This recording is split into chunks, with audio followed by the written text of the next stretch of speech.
सुखानंगुपादो सुखा सत्थम मदेशना सुखा संघस्य सामग्री समग्गाणं तपो सुखो। धम्मपद की यह गाथा है, भगवान की वाणी है। सुखद है बुद्धों का जन्म होना, सुखद है धम्म की देशना, श्रवण करना, ग्रहण करना। सुखद है संघ का सम्मिलित होना, एकत्रित होना, संघ का समूहों में तप करना सुखद है। इन सत्य वचनों से आप सभी का जय मंगल हो। पूजनीय भदंत गुरुवर्य विशुद्धानंद बोधि महास्थविर, इनके चरणों में त्रिवार वंदन करता हूँ, जो मेरे उपसंपदा के गुरु है। और भदंत शिलानंद महास्थविर, इनको भी मैं वंदन करता हूँ। भदंत प्रज्ञाशील जी महास्थविर, इनको भी मैं वंदन करता हूँ। और जो पिछले 114-15 दिनों से महाबोधि महाविहार मुक्ति आंदोलन में शामिल है और बीटी एक्ट 1949 को निरस्त करने के लिए अपनी सारी शक्ति लगा रहे हैं, इन सभी के प्रति मैं बहुत बहुत मंगल कामनाएं व्यक्त करता हूं। हम इतिहास को नए सिरे से लिखने जा रहे हैं, पुराने इतिहास को मिटाने जा रहे हैं और नए इतिहास की रचना करने जा रहे हैं। जिस दिन बीटी एक्ट 1949 पूरी तरह निरस्त होगा, खत्म होगा, उस दिन से भारत के ही नहीं पूरे विश्व के बौद्धों का एक नया इतिहास शुरू होगा, एक नया स्वर्णिम युग शुरू होगा। उस स्वर्णिम युग के निर्माण के लिए हम ये जिद्दोजहद कर रहे हैं। इसलिए परिस्थितियां चाहे कैसे भी हमारे सामने खड़ी होती हो, हमें निराश होना नहीं है। हमें बिल्कुल भी रत्ती भर के लिए भी, थोड़ा रंच मात्र भी परेशान नहीं होना है, क्योंकि आज जिस परिस्थितियों में हम ये आंदोलन कर रहे हैं, उस परिस्थितियां बहुत अच्छी है। उस समय का सोचिए, जिस समय पे अनागरिक धर्मपाल जी यहाँ आए थे तो ये पूरा जंगल था और केवल महंत की माफियागिरी चलती थी, महंत की गुंडाई चलती थी और महंत के पाले हुए कुत्ते जो गुंडे थे वो पूरे बोध गया में बौद्धों को छलने का काम करते थे। बौद्धों के ऊपर पूरी तरह से ऐसे काम होते थे जैसे कोई बौद्ध सैलानी आया, उसकी कोई चीज चोरी हो गई, सोना चोरी हो गया, हीरा चोरी हो गया, मानिक मोती चोरी हो गया। वो परिस्थितियां थी जब यहाँ राजा महाराजा घोड़ों पे सोने की थैलियां लाद के लाते थे, सोने के मोहरे तब चलते थे, सोने के सिक्के चलते थे, चांदी के सिक्के चलते थे। उस जमाने से यह संघर्ष चल रहा है। तो आज तो हमारे सामने भारत का संविधान है, भारत के संविधान के दायरे में हम ये जो संघर्ष कर रहे हैं, तो निश्चित ही बौद्धों की विजय होनी ही है। ये वो समय आ गया, जैसे प्रज्ञाशील बंदी जी हमेशा अपने प्रवचन में एक बात कहते रहते हैं कि ये लाश जो है उसको जलाना है। बीटी एक्ट ये सड़ी गली लाश है, बीटी एक्ट 1949, इस लाश को जलाने का समय आया है। तो उस लाश को हम जलाने के लिए यहाँ इकट्ठा हुए हैं। इसलिए लोग बाहर सोशल मीडिया पे आंदोलन के बारे में, आकाश लामा जी के बारे में, प्रज्ञाशील बंदी जी के बारे में क्या अनाप शनाप बकवास करते हैं, इसकी चिंता हमें नहीं करनी है, क्योंकि ये लोग पिरोए गए हैं। आंदोलन के मुद्दे से लोगों को भटकाने के लिए कुछ लोग एजेंट की तरह पूरे भारत में काम कर रहे हैं, बोध गया में नहीं, पूरे भारत में एजेंट जो है वो मनोवादी व्यवस्था के कुछ दलाल लोग हैं, मनोवादी व्यवस्था के कुछ गुलाम लोग हैं। मुद्दा यह होना चाहिए कि बीटी एक्ट निरस्त करने के लिए सारे बौद्ध इकट्ठा हो और इकट्ठा होकर अपनी ऊर्जा उसमें खत्म करें, उसमें ऊर्जा लगाए। लेकिन ऊर्जा कहां लग रही है, धरना कहां होना चाहिए, धरना कहां नहीं होना चाहिए, इसके ऊपर ऊर्जा लग रही है। मतलब क्या है, मतलब यह है कि बीटी एक्ट 1949 इस मुद्दे से भटकाने के लिए लोगों को लगाया गया है काम पे और लोग भटक रहे हैं। अब 2-3 गुट बन गए, 4 गुट बन गए, 5 गुट बन गए। ये गुटबाजी जो है ये बौद्ध समाज का सत्यानाश कर रही है। इसलिए बौद्ध समाज को चाहिए कि गुटबाजियों में न फंसते हुए हमारा एक ही लक्ष्य होना चाहिए। We should have only one aim to repeal the BT act 1949. This should be our one and only aim and object for us to fight with this Brahminical system. अभी भी भारत पूरी तरह से आजाद नहीं हुआ। जब भारत का संविधान यही बोध गया में लागू ही नहीं है तो फिर हम कैसे कह सकते हैं कि भारत आजाद हुआ है। भारत का संविधान जब तक बोध गया में लागू नहीं होता तब तक भारत मुकम्मल तरीके से आजाद हुआ ऐसा हम नहीं कह सकते। इसलिए पूरे विश्व के बौद्धों को, भारत के बौद्धों ने अपील करनी चाहिए कि बोध गया टेम्पल एक्ट जो है पूरी तरह से अनकॉन्स्टिट्यूशनल है, गैर संवैधानिक है, कानून के खिलाफ है, भारतीय संविधान के खिलाफ है, इंटरनेशनल लॉ एंड ऑर्डर जो रिलीजियस फ्रीडम का कानून है उसके भी वो खिलाफ है। पूरे वर्ल्ड में किसी भी दूसरे मंदिर में, दूसरे धर्मस्थल पर दूसरे धर्मस्थल का व्यक्ति सदस्य मनोनीत नहीं किया जा सकता जब तक उस धर्म के लोगों की इच्छा न हो। लेकिन यहां बौद्धों के ऊपर जबरन थोपा जा रहा है चीजों को। वो जिस तरह से बोलते हैं कि भाईचारा होना चाहिए, ब्राह्मण बौद्ध यूनिटी होनी चाहिए, तो ठीक है, विष्णु मंदिर में भी ब्राह्मण बौद्ध यूनिटी कीजिए। विष्णुपाद मंदिर है, बोध गया में ही है, बोध गया के बाहर नहीं है, 10 किलोमीटर की दूरी पर ही है। तो फिर चलिए विष्णुपाद मंदिर में भी ब्राह्मण बौद्ध भाईचारा करते हैं। 4 बौद्ध भिक्षुओं को विष्णुपाद मंदिर में भी ट्रस्टी लीजिए, राम मंदिर में भी 4 बौद्ध भिक्षुओं को ट्रस्टी में लीजिए। जो तिरुपति बालाजी मंदिर है जो पहले अवलोकितेश्वर बुद्ध विहार था, वो तिरुपति की बुद्ध मूर्ति नहीं है, वो अवलोकितेश्वर बोधिसत्व की बुद्ध मूर्ति है। बुद्ध मूर्ति और अवलोकितेश्वर बुद्ध की बोधिसत्व की जो मूर्ति है उनका चेहरा लगभग सेम दिखाया जाता है। फीचरिस्टिक जो उनके ये होते हैं, फीचर्स होते हैं, फेशियल फीचर्स होते हैं, तो लगभग सेम दिखाए जाते हैं। एक स्त्री अवलोकितेश्वर बोधिसत्व होती है, पुरुष अवलोकितेश्वर बोधिसत्व होती है। तो तिरुपति का जो मंदिर है ये अवलोकितेश्वर बोधिसत्व का मंदिर है और उसमें एविडेंस है, पुरातत्विक एविडेंस है, तो वहां भी 4 बौद्ध भिक्षु सदस्य लीजिए। जगन्नाथपुरी का जो मठ है, शंकराचार्य का मठ, जगन्नाथपुरी का मठ और जगन्नाथपुरी का जो मंदिर है वो बुद्ध विहार था। जगन्नाथपुरी बौद्ध तीर्थ क्षेत्र है, ऐसे पुरातत्विक साक्ष्य हमारे साथ है। तो फिर वहां फिर 4 ब्राह्मण और 4 बौद्ध भिक्षु क्यों नहीं लेते। ये जो पद्मनाभन का मंदिर है, पद्मनाभन का मंदिर में 9 कोठियां है, 9 कोठियों में जो भरा हुआ सोना है ये बौद्ध राजाओं की विरासत है, तो उसको भी खोलिए। और बौद्ध वहां पे पद्मनाभन मंदिर में भी 4 बौद्ध भिक्षुओं को सदस्य लीजिए, वो क्यों नहीं कर रहे हैं। जो केदारनाथ मंदिर है, केदारनाथ तो महापंडित राहुल शंकरतैन जी ने कहा है कि केदारनाथ जो है वो बुद्ध विहार था और बुद्ध विहार था और वहां पे लगभग 200 टन सोना था, 200 टन सोने का पतरा लगा हुआ था।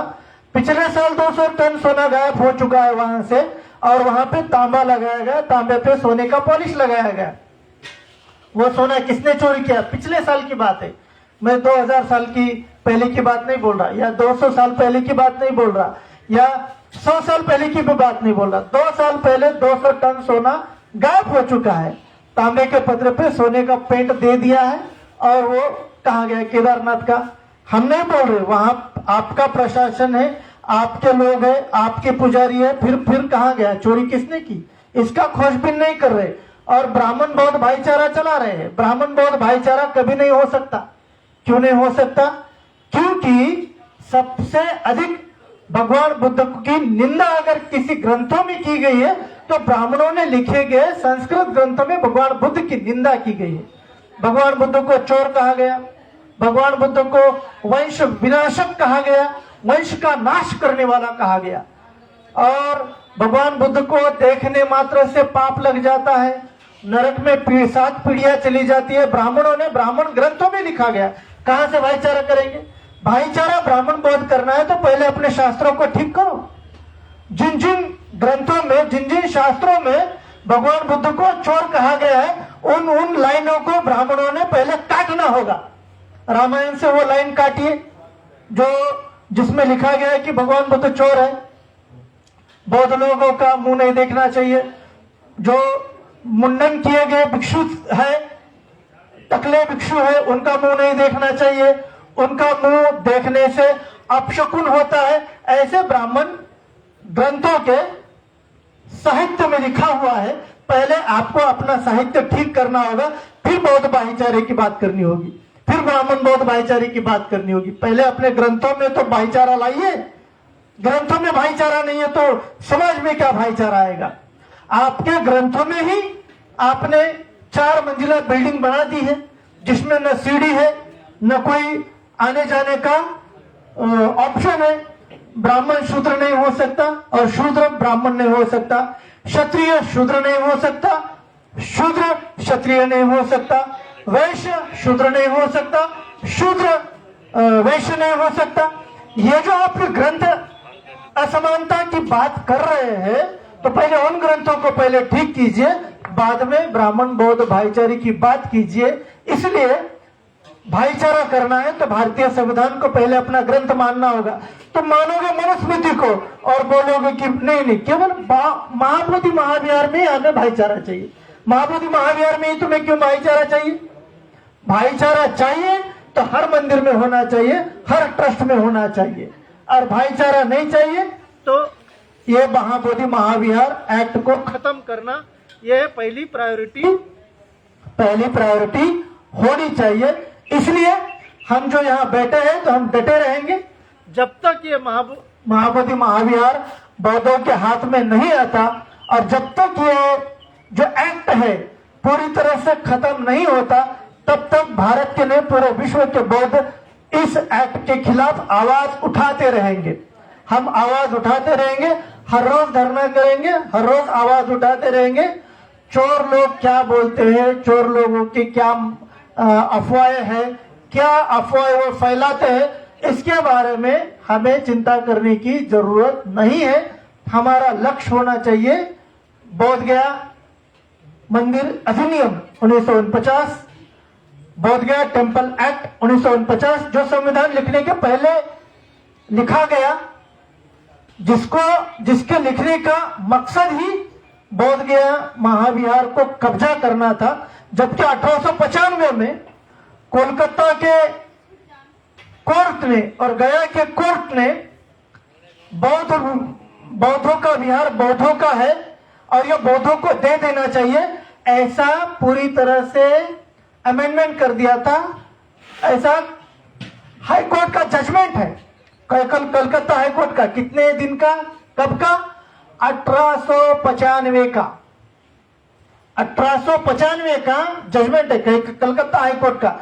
अनागय धर्मपाल जी वो केस जीत चुके हैं, तो हमें फिर से संघर्ष कर रहा है। इसका मतलब ब्राह्मणवादी समाज, मनुवादी समाज उस जजमेंट को भी नहीं मानता, इसलिए यह संघर्ष चालू है।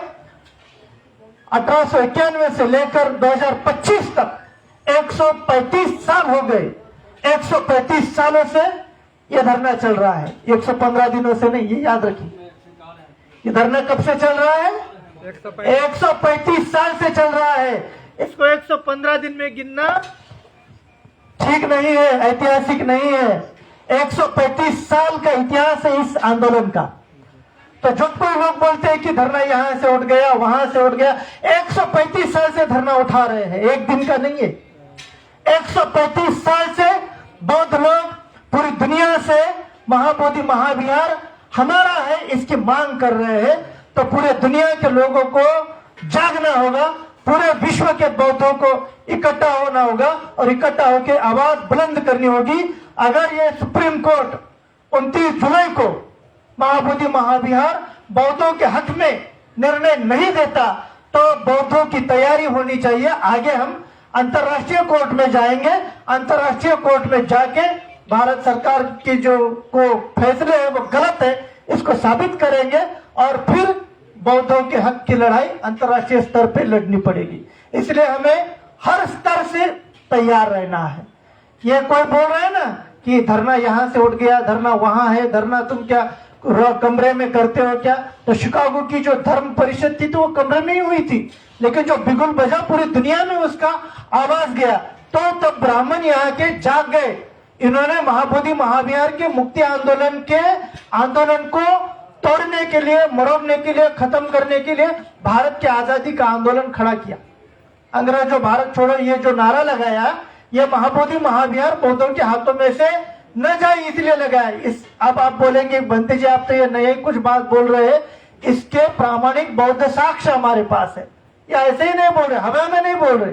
हमने 20 साल से जो पढ़ाई की है उससे यही हमें समझ में आया कि पिछले 135 सालों से ब्राह्मण लोग, मनुवादी लोग बौद्धों के साथ, बौद्धों की भावनाओं के साथ खिलवाड़ कर रहे हैं।